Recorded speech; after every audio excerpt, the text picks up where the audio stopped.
Hello mga kaate! Magluluto tayo ngayon ng my own version lasagna. Panuorin nyo hanggang dulo, nandoon ang eksaktong sukat ng mga ingredients. Painitin ang kawali at lagyan ng mantika, pagkatapos gisahin ng bawang, sibuyas. Pagkatapos nating gisahin, isunod natin ang karne ng baka na giniling. Pwede kayong gumamit ng kahit anong klase ng karne, depende sa inyo yan. Pagkatapos, lutuin lang natin ang karne, lagyan ng asin at paminta. Pagkatapos ng maluto ng karne, lagyan naman natin ang isang beef cubes. Halu-haluin lang natin, tapos isusunod na natin ang fresh parsley at dry bay leaves. Ayan, tapos halu-haluin lang ulit natin ito. Pagkatapos, tanggalin natin yung nakalutang na mantika kung meron. Tapos ilalagay na natin ang sauce. Ang gamit ko dito ay sweet spaghetti Filipino style. Yan ang gamit ko. Ayan, halu-haluin lang natin, tapos takipan natin at pakuluin ito sa mahinang apoy ng 15 minutes. At ngayon ay gagawa muna tayo ng white sauce. Ilagay ang butter. Pagkatapos, tunawin natin ito na mabuti. Pagkatapos, ilalagay na natin ang harina ng dahan-dahan. Para hindi ito magbuo-buo, kailangang haluin hanggang sa maluto. Pagkatapos ay isusunod naman natin ang ating gatas. Ibap milk.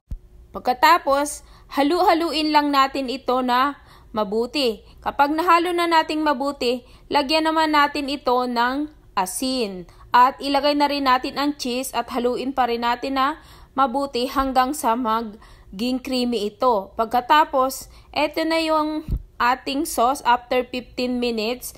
So, ilalagay naman natin ang ating tomato paste. Pagkatapos, lutuin lang natin ng mga 10 minutes at eto na siya, luto na siya.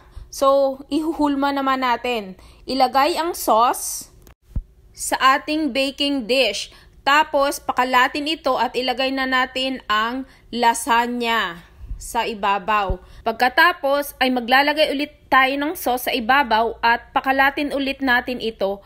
At ang sunod ay maglalagay naman tayo ng ginawa nating white sauce.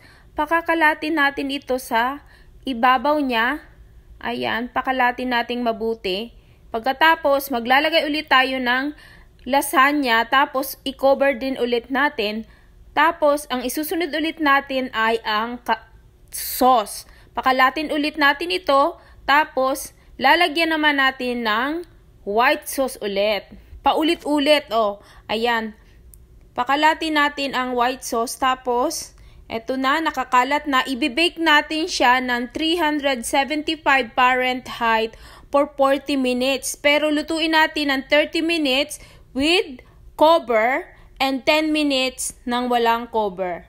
Ay, eto na siya after 40 minutes. Wow! Cheesy! Ready to serve! Samahan nyo ng toasted bread. Sobrang sarap. Thank you for watching. Don't forget to like and subscribe. And paki-share na rin. Thank you! Bye! See you in the next video! Enjoy! Sobrang sarap!